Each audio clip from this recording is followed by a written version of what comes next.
오늘부터 우리 고린도 후서를 이제 시작합니다. 고린도 전서는 약 2년 전 수요 예배 시간에 전권을 마쳤습니다. 그래서 오늘은 오랜만에 그 책을 후서를 이제 이어가도록 하겠습니다.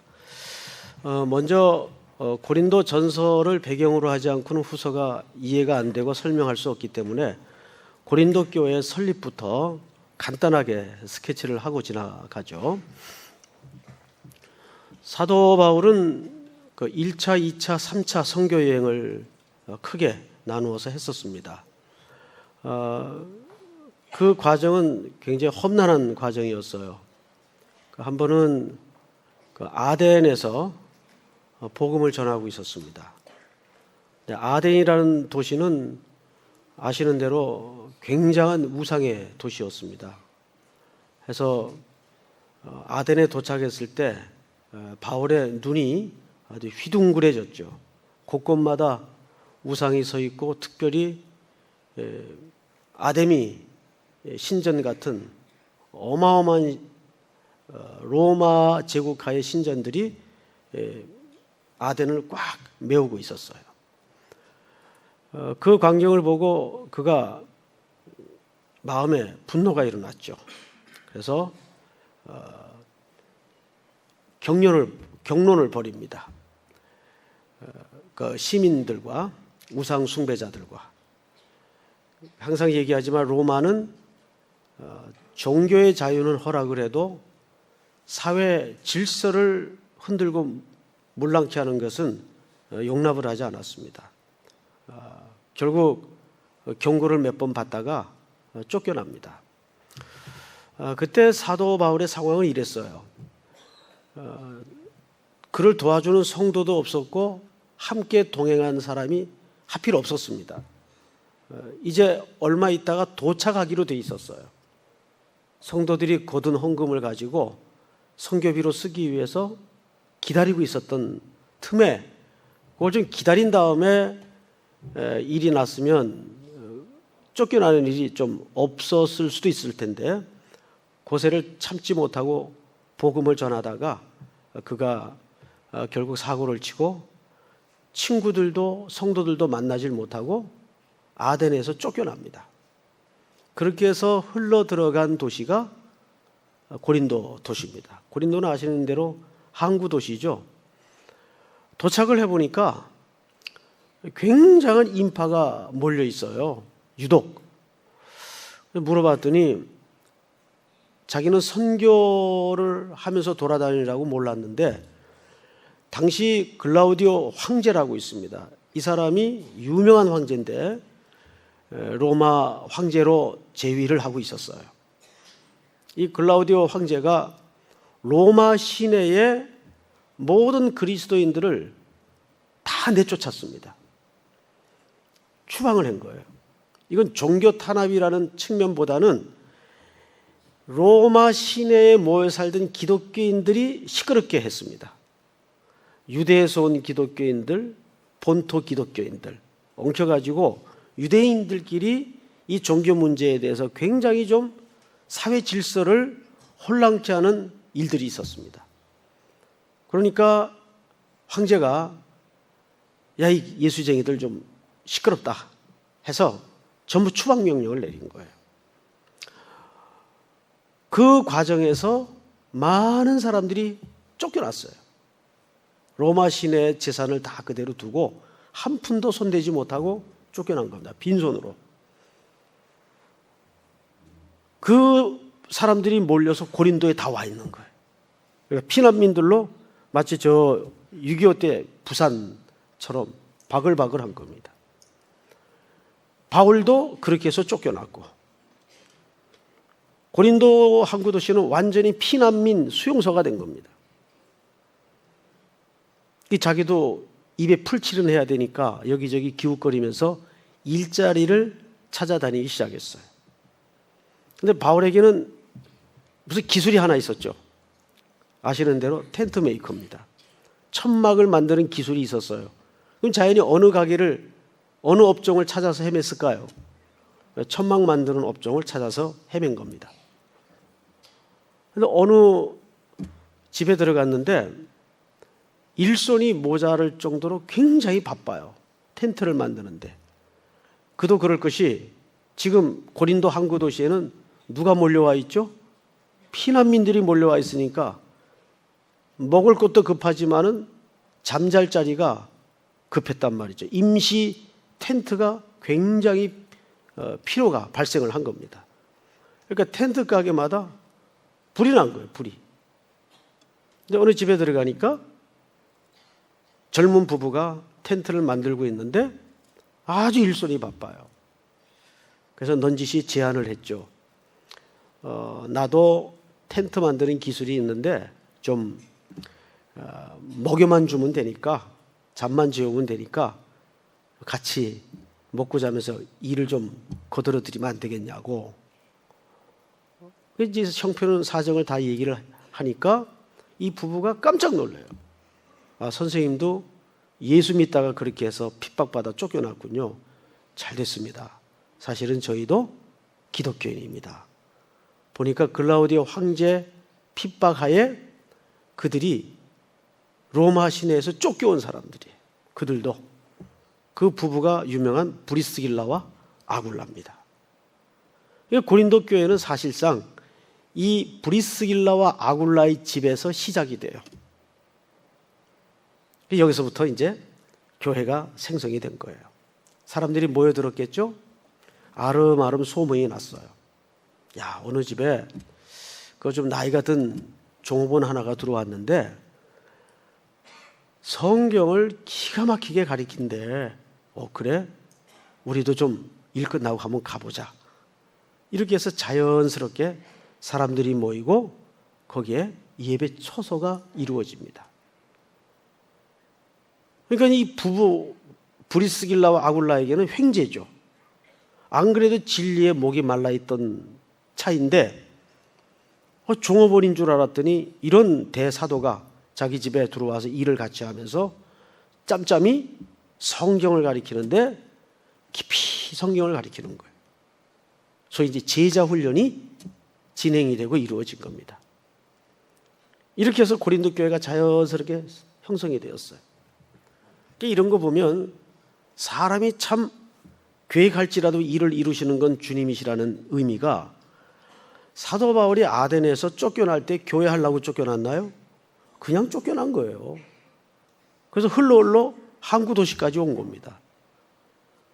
브리스길라와 아굴라도 글라우디오 황제 치하에서 쫓겨났어요. 한 푼도 못 건지고. 그리고 특별히 그 부인은 이름 자체가 귀족 집안입니다. 이름만 보면 알 수 있거든요. 쫓겨난 거예요. 예수 믿는 이유로. 근데 이 부부도 쫓겨날 때 자기 집에서 교회가 시작될 줄이야 생각을 했을까요? 전혀 생각을 못했겠죠. 그런데 하나님은 모든 만남 속에서 하나님의 계획을 슬쩍 감추어 놓을 때 굉장히 많습니다. 그래서 항상 만남은 소중한 거예요. 그래서 노사연 씨가 우리의 만남은 우연이 아니라고 노래한 이유도 거기에 있는 거예요. 거기.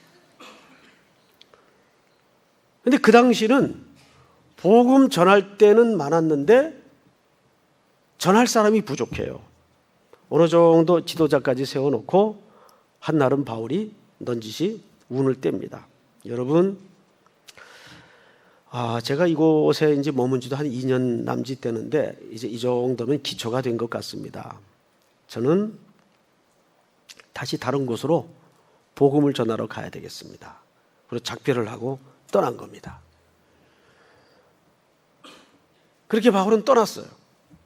근데 이제 고린도 교회의 특징이 뭐냐 하면, 전설을 통해서 우리가 공부를 했지만 굉장히 역동적인 교회였어요. 이게 이제 물고기 잡아다가 이렇게 어항에 넣으면 펄떡펄떡 뛰죠. 마치 교회가 그런 분위기였어요. 펄떡펄떡 뛰는 분위기였어요. 당시 꽉 짓눌려 살던 여자들에게 특별히 은사가 많이 나타났어요. 그래서 고린도 교회는 이 은사주의에 한때는 빠지기도 했죠. 은사가 많이 나타나고 선교도 많이 했고 구제도 많이 했고 굉장히 일을 많이 한, 특별히 은혜가 많았던 교회입니다. 그런데 항상 은혜가 많은 곳에 시험도 넘쳐요. 그만 떠난 바울에게 들려온 소식이 굉장히 마음 아픈 소식이었어요. 문제를 들어보니까 교회 안에 일단 파벌이 생겼어요. 아볼로파, 게바파, 바울파, 예수파까지 만들어가지고 마음과 뜻과 정성을 다해서 싸우고 있었어요.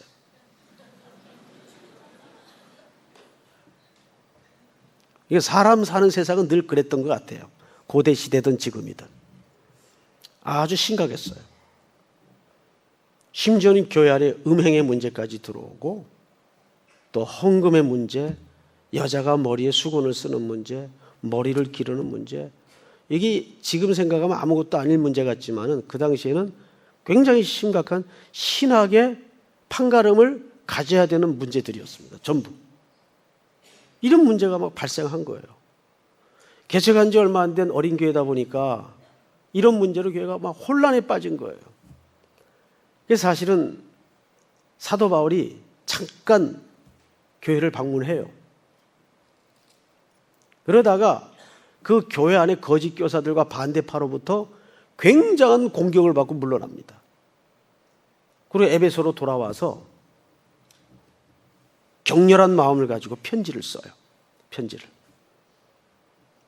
하나하나 지목해가면서 편지를 씁니다. 그런데 이 고린도 교인들이 디도편의 이 편지를 받아들고 우리가 너무 잘못했다.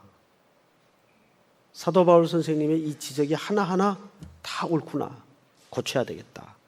아주 회개를 하고 마음을 바꾸는 뜻밖의 소득이 있었던 겁니다. 근데 사실은 이 편지를 디도편에 보냈는데 디도가 오질 않아요. 갔는데 돌아오질 않아요. 그래서 사도 바울이 디도가 돌아오는 걸 보질 못하고 또 다른 데로 떠나버렸습니다. 이런 우여곡절을 겪은 끝에 사도 바울이 디도를 다른 곳에서 만납니다. 이 자네 어떻게 된 일인가? 선생님 걱정하셨죠? 사실은 좀 이런 일 때문에 좀 늦었는데 걱정하지 마십시오. 선생님의 서신을 다 고린도 지방의 교회들이 회람을 한 후에 그걸 읽고 나서 굉장히 고치고 반성하고 회개하고 뜻밖의 역사가 일어났습니다. 바울이 얼마나 고맙겠어요. 그래서 이제 붓을 다시 들었어요. 붓을. 그러면 이참에 쇠도 달굴 때 칠했다고 아주 확인 사살을 시켜야 되겠다 해가지고 더 격렬하게 편지를 썼을까요? 내가 좀 심했다. 내가 좀 위로를 해야 되겠다 이제는. 어느 쪽이었을까요? 후자죠. 그래서 오늘 이 짧은 본문에 보면 제일 많이 등장하는 단어가 뭐예요? 위로라는 단어예요. 위로. 여러분, 위로라는 단어가 이 짧은 문장 안에 몇 번 등장하는가 한번 볼까요? 자, 그런 차원에서 2절부터 좀 읽겠습니다. 하나님 우리 아버지와 주 예수 그리스도로부터 은혜와 평강이 있기를 원하노라. 찬송하리로다. 그는 우리 주 예수 그리스도의 하나님이시요 자비 아버지시요 모든 누구의 하나님이시며 위로의 하나님이시며 우리의 모든 환난 중에서 우리를 뭐하사? 위로하사 우리로 하여금 하나님께 받는 뭐로서? 위로로서 모든 환난 중에 있는 자들을 능히 위로하게 하시는 이시로다.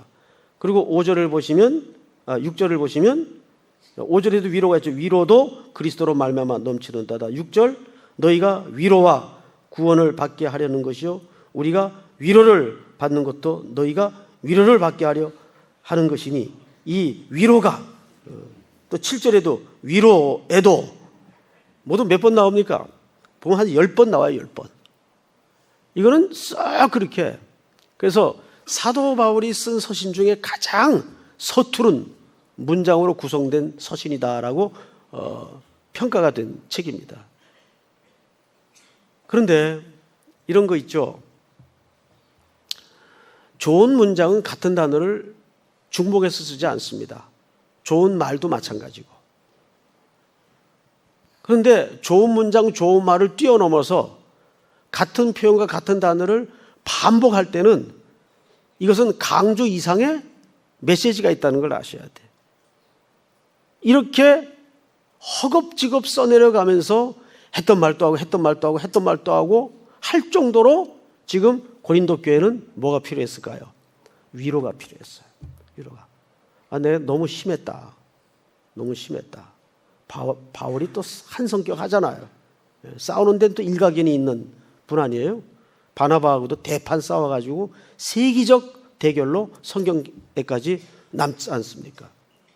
자, 그런데 이제 오늘 이 위로라는 주제로 우리가 말씀을 좀 나누겠는데요. 성경을 좀 보십시다. 우선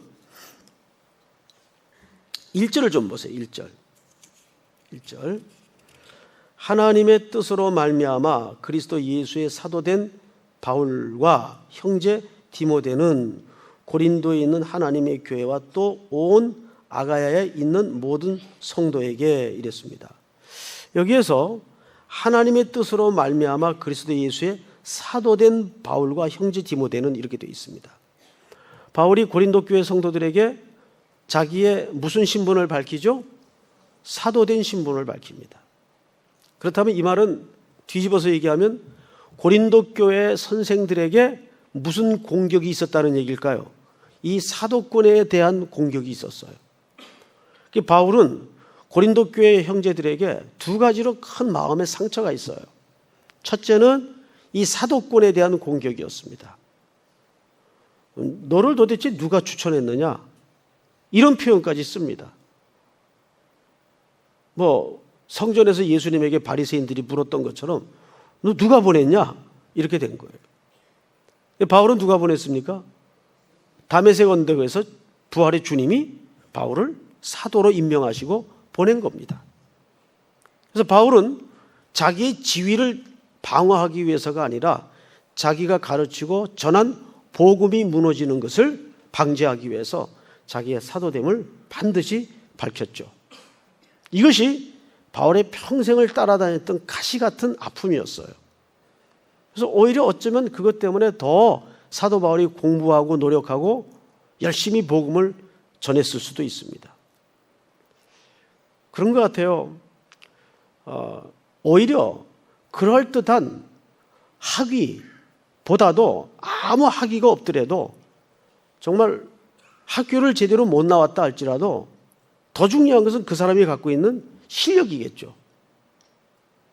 이 컴플렉스가 평생 바울을 따라다닙니다. 그래서 이 시비가 있었던 지역에 서신을 보낼 때는 사도 바울이 반드시 자기가 사도라는 것을 밝혀요. 1절에서.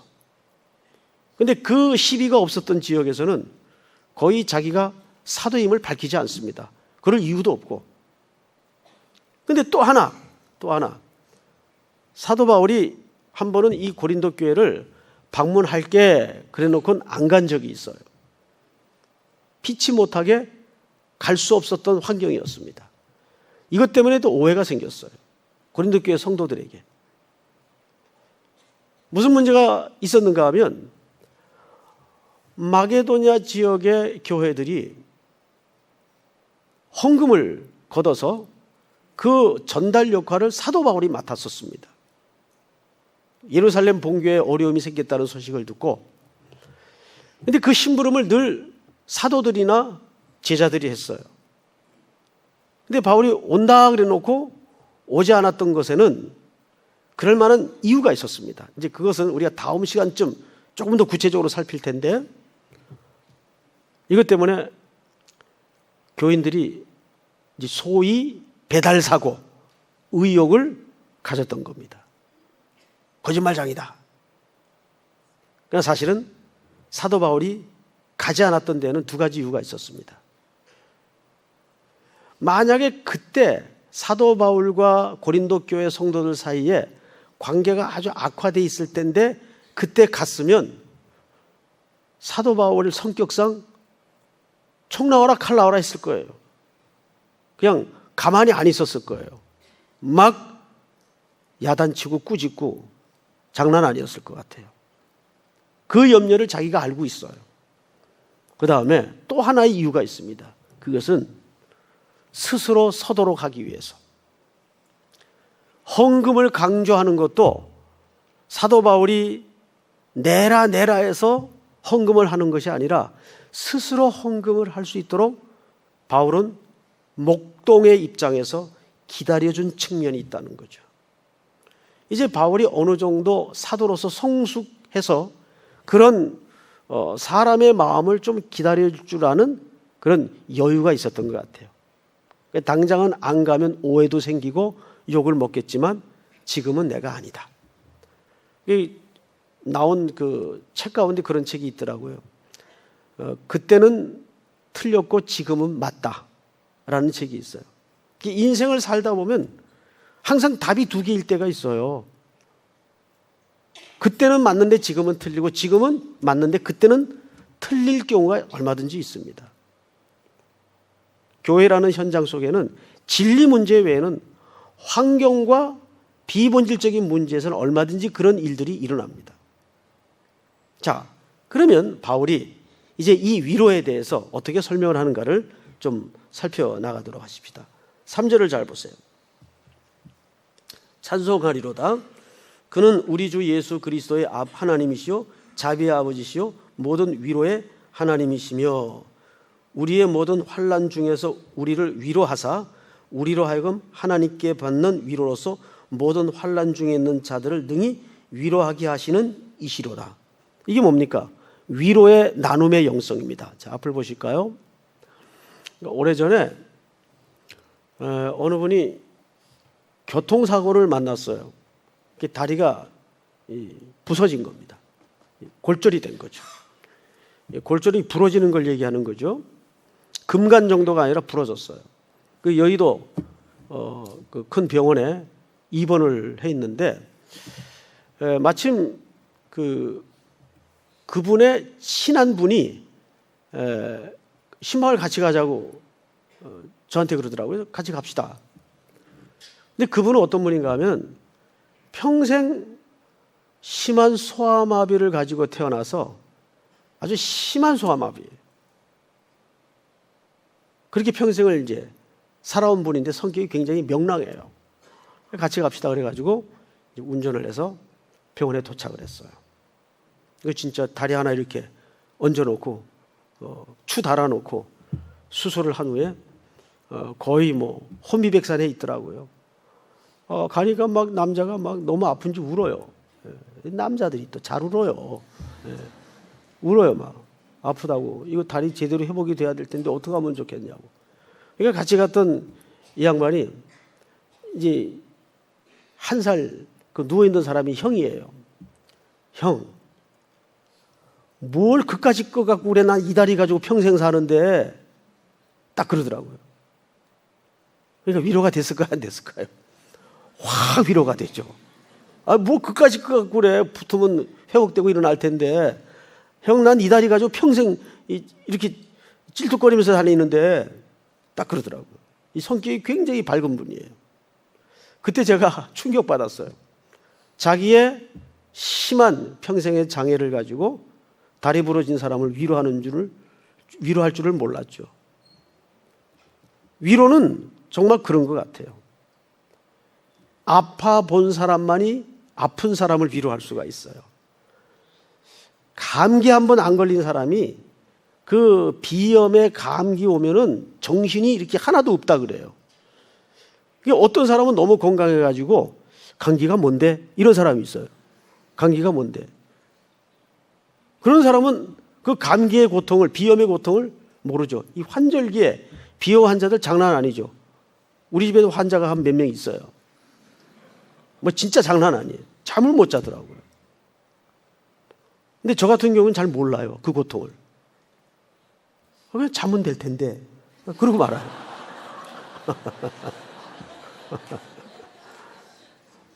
모르죠. 그 비염의 고통을 아파보지 않으니까.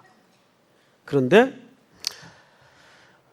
놀랍게도 참 슬픔이 있는 곳에 성지가 될 때가 많아요. 제 친구 가운데 송기론이라는 친구가 그런 책을 썼어요. 이 세월호 사건을 맞이한 후에 슬픔이 있는 곳이 성지다. 이런 책을 하나 썼어요.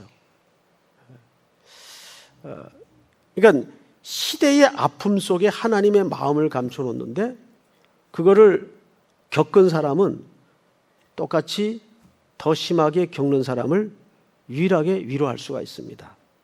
저는 십자가에서 그걸 봤어요. 그래서 주님이 우리의 모든 못난 것을 다 체휼하셨구나. 육신의 몸을 입고 스스로를 제한시켜 이 땅에 오셔서 십자가에 그 상처를 다 겪으셨구나.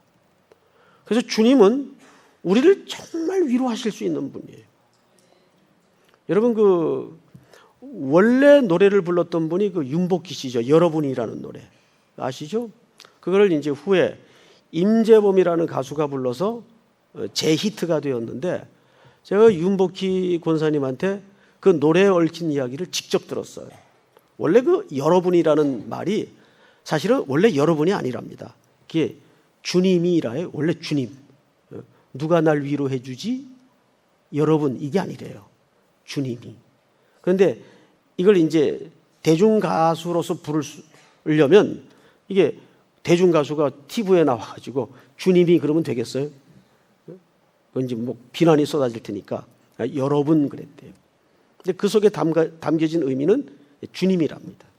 어느 공연을 하는데 제가 가서 직접 그 얘기를 하는 걸 앞자리에서 들었습니다. 주님은 정말 상처 입으시면서 우리를 위로할 수 있는 유일한 분이세요. 한나도 아예 낳지 못하는 슬픔을 통해서 누구 마음을 알았죠? 하나님의 시대를 보는 아픈 마음을 알았어요. 그러니까 우리 속에 어떤 고통과 슬픔을 주실 때는 그 고통과 슬픔이 그 시대를 보게 하신 하나님의 메시지와 마음이 담겨 있을 때가 많습니다. 그래서 나에게 어떤 괴로움이 임하고 또 위로가 필요한 어떤 슬픔이 임할 때는 단순히 위로받고 싶다라는 차원에서만 머무는 것이 아니라 하나님이 이 위로받고 싶은 마음 속에 어떤 성스러운 마음을 준비하셨을까? 그게 타인에게로 돌아가야 돼요. 타인에게. 저는 그렇게 해서 하나님의 그 소명에 뛰어든 사람을 한두 명 만나는 게 아니에요. 어떤 분은 아이가 교통사고로 심한 장애를 입고서야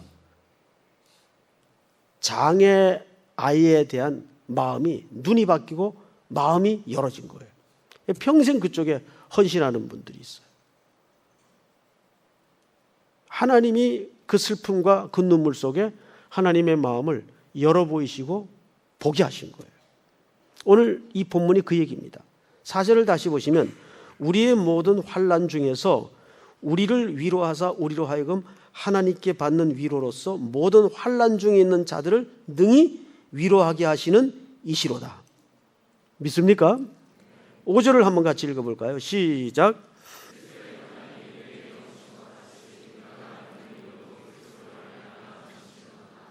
우리가 환난 당하는 것도 너희가 위로와 구원을 받게 하려는 것이요 우리가 위로를 받는 것도 너희가 위로를 받게 하려는 것이니 이 위로가 너희 속에 역사하여 우리가 받는 것 같은 고난을 너희도 견디게 하느니라. 이 무슨 얘기냐면 바울이 평생 사도로 살면서 복음을 전하는 가운데 바울은 고난의 백과사전이었습니다. 정말 육체적인 고난을 넘어서서 정신적인 고통 또 영적인 고통을 엄청 겪은 사람이에요. 그런데 그 사도 바울을 보면서 수많은 사람들이 위로를 받았어요. 수많은 사람들이. 그런 거 보면 우리 주변에 정말 이유 없이 고난을 겪고 당하는 사람들이 있죠. 저런 사람들이 왜 저렇게 슬픔을 당할까? 참 저렇게만 살 수 있다면 좋을 텐데 왜 저렇게 어려움의 연속일까? 이런 사람들이 있어요. 그런데 반대로 그런 사람들이 우리를 대신 위로해요. 오히려 뒤집어서 우리를 격려해 주더라고요. 저는 이제 젊은 날에 어쩌다 이제 맹인들하고 만나서 한 13년간을 이렇게 몸을 부딪히면서 생활을 해봤는데, 그래서 그들에게 책을 번역해 주기 위해서 제가 점자를 배웠어요. 점자는 6개의 점에 모든 한글이 다 담아져 있죠. 숫자도 담아져 있고, 점이 딱 6개인데 그 안에 기역, 니은, 딕을 모음, 자음이 다 있습니다. 그래서 이제 그거를 저는 이제 눈으로 읽으면 되니까 점자를 손으로 더듬을 필요는 없고, 그래서 이제 번역을 해줍니다. 근데 맹인들 가운데는 아직 점자가 서툴러 가지고 이 감각이 익숙지 않아서 이 점자를 못 읽는 어린애들이 많아요. 그러면 뭐 점자로 편지가 오거나 하는 간단한 것들은 즉석에서 읽어줍니다. 그러면서 그 앞을 보지 못하는 아이들에 대한 이해, 그리고 그 장애를 갖고 사는 게 얼마나 기가 막힌 일인가. 이게 생각만큼 그렇게 동화되고 이해될 수 있는 문제가 아니더라고요. 그래서 그들을 보면서 제가 마음에 가졌던 것은 뭐냐면, 얘들과 똑같이 내가 눈이 멀 수는 없지만 눈먼 아이들을 대신해서 같이 놀아주는 일이라도 했으면 좋겠다 싶어서, 사실은 그 맹학교를 다니게 되었던 것도 무슨 가르치기 위해서 다닌 게 아니고 그 한 2시간 남짓 애들하고 놀아주기 위해서 나갔던 거예요. 그러다가 이제 성경을 가르치게 됐죠. 그렇게 해서 이어져서 맹인교회 첫 사역지가 됐어요. 저 남산 밑에 있는 맹인연합교회. 우리가 작년인가 재작년에 맥주 감사 헌금을 이제 그 교회 건축한다 그래서 그때 2천만 원인가 우리가 헌금을 나누었습니다. 그래서 이 고린도 후서에도 이제 뒤에 보면 연보에 관한, 헌금에 관한 이야기가 많이 나오는데, 여러분, 헌금을 누굴 도와주죠? 헌금을 통해서. 근데 그건 도와주는 개념이 아니에요. 너와 내가 이제는 한 운명이고 한 공동체다라는 것을 교제의 차원입니다. 우리가 이제 영계교회 같은 데 가서 이제 정해진 액수를 드리고 도와주고 오죠. 근데 절대 우리 의식 한켠에라도 그들을 도와준다고 생각하면 안 돼요. 그들은 도움을 받는다고 생각할 수 있겠지만 도와주는 입장에선 도운다고 생각하시면 안 됩니다. 그것은 우리가 헌금을 나누고 너와 나는 그리스도 안에서 은혜를 공유하는 것뿐이다라는 생각을 우리는 가져야 됩니다. 돕는 게 아니에요. 처음엔 이 성경적 이치를 알지 못할 때는 도와주고 돕는 관계로 이해를 했어요. 그런데 그것이 하나님 나라 차원에서 한 몸됨을, 한 지체임을, 그래서 교제해야 됨을 확인하는 과정이더라고요. 나누는 것이. 물론 도움을 받는 입장에서는 감사한 표현을 하겠죠. 그러니까 우리는 절대 나누는 것이지 돕는 것이 아닙니다. 성경 전체에서 가르치는 정신은 돕는 것은 한 분만이 할 수가 있어요. 주님만이 우리를 도와주세요. 사람끼리는 도울 수도 돕지도 못합니다. 그냥 함께 할 뿐입니다. 주님이 삼일교회 부으신 재정적 은혜를 우리는 함께하고 나누는 개념이지 누군가를 도와준다고 생각하면 그건 잘못된 겁니다. 주님만이 도우세요. 연보도 그런 차원에서 도와주고 나눔이 있어야 됩니다. 이것이 그리스도 안에 서로가 갖는 위로의 정의입니다. 자, 그런데 이 이야기가 이제 이렇게 확대가 됩니다. 6절을 한번 볼까요? 7절을 보겠습니다. 너희를 위한 우리의 소망이 견고함은 너희가 고난에 참여하는 자가 된 것 같이 위로에도 그러할 줄 알미라. 우리 8절 다 같이 읽겠습니다. 시작. 형제들아, 우리가 아시아에서 당한 환난을 너희가 모르기를 원하지 아니하노니 힘에 곁도록 심한 고난을 당하여 사소망까지 끊어지고. 다 같이 읽겠습니다. 시작. 우리는 우리 자신이 사형 선고를 받은 줄 알았으니 이는 우리로 자기를 의지하지 말고 오직 죽은 자를 다시 살리시는 하나님만 의지하게 하심이라. 예. 고난이 갖는 영성 중에 하나가 또 뭐냐 하면 물론 사도 바울도 고난이 많았고 고린도 교회도 고난이 많았지만 이 고난이 갖는 가장 중요한 영성은 모든 비본질적인 것들이 다 그때 드러납니다. 아, 내가 진짜 마지막까지 놓쳐서는 안 되는 게 이것밖에 없구나. 이 진짜가 그때 드러나요. 고난 속에서. 고난이라는 말이 사실은 이 키질을 한다라는 뜻이 있어요. 여러분 시골에 가면 도리깨라고 있죠. 그 긴 막대기 끝에 쇠창살을 달아서 빙빙 돌리는 게 있어요. 그러면 가을볕에 완두콩이 바짝 말라요.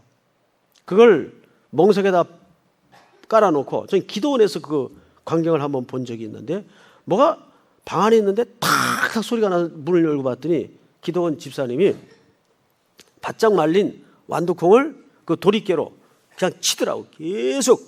이게 환난이에요. 이게 고난이에요. 그 고난이 가해지니까 껍질은 껍질대로 날아가고 거기서 진짜 완두콩 새파란 게 아주 윤기가 반짝반짝한 게 톡톡톡 튀어나와요. 그 나중에는 껍질은 다 버리고 그거 완두콩만 딱 추려가지고 저녁 밥상에 올라오더라고요. 저녁 밥상에. 그러니까 고난이 갖는 두 가지 큰 영적인 의미가 있는데 첫째는 진짜가 구별이 돼요. 아, 다 필요 없어. 이게 진짜야. 근데 이거는 절대 평안할 때는 구분이 잘 안 돼요. 최소한 이야기지만 이게 평안할 때 구분이 되면 얼마나 좋을까요? 안 된다니까요. 우리 다 겪어봤잖아요. 진짜 으악 뜨악 소리가 날 지경에 뭔가 딱 부딪혔을 때야 아이고 그때야 진짜 내가 붙잡고 있어야 될 거 버려도 될 게 확 갈라집니다. 이게 첫 번째 고난이 주는 영성이에요. 진짜가 무엇이고 가짜가 무엇인지 그때 확 판가름이 됩니다. 두 번째 뭘까요? 두 번째는 9절의 말씀대로 이런 표현이 있죠. 죽은 자를 다시 살리시는 하나님만 의지하게 하려 하심이라. 자기를 의지하지 말고. 믿습니까? 그때야 비로소 아버지 살려주세요. 신앙은 평생 이 싸움이에요. 주님 붙드는 싸움이에요. 아버지 살려주세요. 뭐 공부 많이 한 사람, 튼튼한 사람, 잘난 사람 다 여기에 뭉뚱그려져서 결국 이게 진짜입니다. 아버지 살려주세요. 이걸 인식토록 자각토록 하기 위해서 가끔은 평생 내 등에 떨어지지 않는 아픔을 주실 때가 있어요. 나중에 보면 그 아픔이 나를 살렸죠. 그 고통이 나를 살린 거예요. 내가 그 고통 아프고 슬프지 않았더라면 내 인생에 등짝에 무거운 몽해로 메어지지 않았더라면 진작이 세상 재미에 빠져가지고 흥청망청. 어떤 엄마가 그러더라고요. 정말 지독한 장애를 앓고 있는 아이가 있는데 하여간 이 아이를 물고 빨고 이뻐하면서 뭐 다 자기 자식은 이쁘겠죠. 이 나에게 보내준 천사라 그러더라고요. 그래서 한 번은 걔가 왜 천사가 됩니까? 권사님한테. 목사님, 제 성격 잘 알잖아요. 이 아이 우리 집에 안 왔으면 저는 세상적으로 잘 나가서 재미있게 살려자 합니다.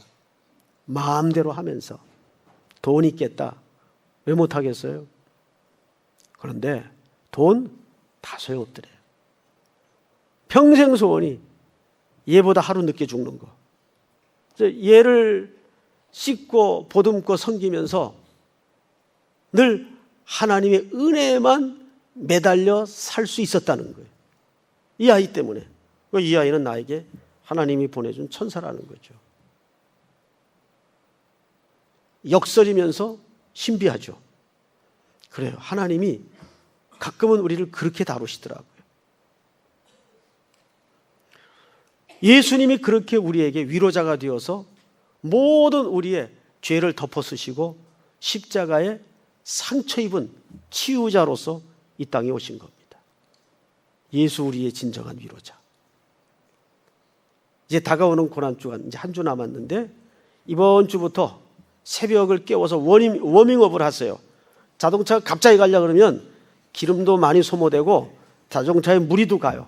그러니까 이번 주부터 새벽을 깨워서 워밍업을 하면서 고난주간 딱 되면 한 주간 동안 그래봐야 닷새입니다. 닷새 동안 정말 주님이 나에게 어떻게 위로자가 되셨고 우리가 이 땅에 살면서 어떤 위로자로 살아야 될 것인가, 내 안에 주신 고통, 슬픔이 내 인생에 어떤 메시지가 있는가를 헤아려 보는 복이 있기를 주의 이름으로 축복합니다. 우리 다 일어나십시다. 왜 나만 겪는 고난이냐고 오랜만에 이 찬양 한번 올려보십시다.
다시 한번 힘을 내세요.